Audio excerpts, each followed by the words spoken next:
আমাদের দৈনন্দিন জীবনে অনেক কিছু ব্যবহার করি, কিন্তু সেগুলি কিভাবে তৈরি হয় সেটা আমরা জানি না। যদি জেনে থাকি আসলে আমরা অবাক হয়ে যাব যে আসলে আদৌ এটা কি সম্ভব। আমার ভিডিওতে যেগুলি বাঁশগুলি দেখতে পাচ্ছেন, এই বাঁশগুলি দিয়ে জুতা বানানো হবে।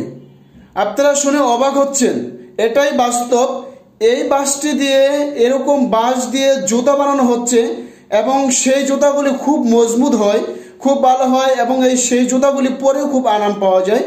আপনারা ভিডিওতে দেখতে পাচ্ছেন যে বাঁশগুলিকে কিভাবে প্রসেসিং করতেছে। এভাবে একটার পর একটা প্রসেসিং করে অনেকগুলি বাঁশ একসাথে করে প্রসেসিং করবে। প্রসেসিং করার পরে পার্ট বাই পার্ট এভাবেই যাবে, এভাবে তাকে আঁশ বার করতে হবে। আঁশ বের করে এভাবে দেখুন, এভাবে প্রসেসিং শেষ করে আপনারা ভিডিওটা দেখতে থাকুন, কন্টিনিউ করতে থাকুন যে আসলে কি দেখাচ্ছে। এরকম আমরা তো এরকম জুতা প্রতিনিয়তই পরে থাকি, কিন্তু এরকম জুতা কিভাবে তৈরি হয় সেটা আমরা জানি না।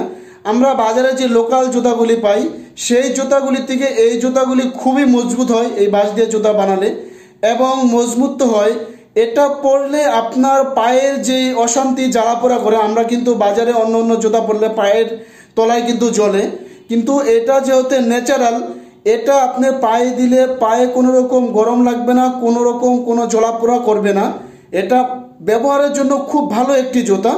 এবং আপনারা দেখতেই পারলেন যে আসলে কিভাবে বাঁশ দিয়ে জুতা তৈরি করা হয়। আমরা আসলে বর্তমান ডিজিটাল যুগে এরকম ভিডিও যদি আমাদের সামনে না আসতো, আমরা আসলে কিছুতেই জানতাম না যে বাঁশ দিয়ে এভাবেও জুতা তৈরি করা যায়। ভিডিওটি কেমন লাগলো অবশ্যই কমেন্ট করে জানাবেন, ভালো লাগলে শেয়ার দিবেন।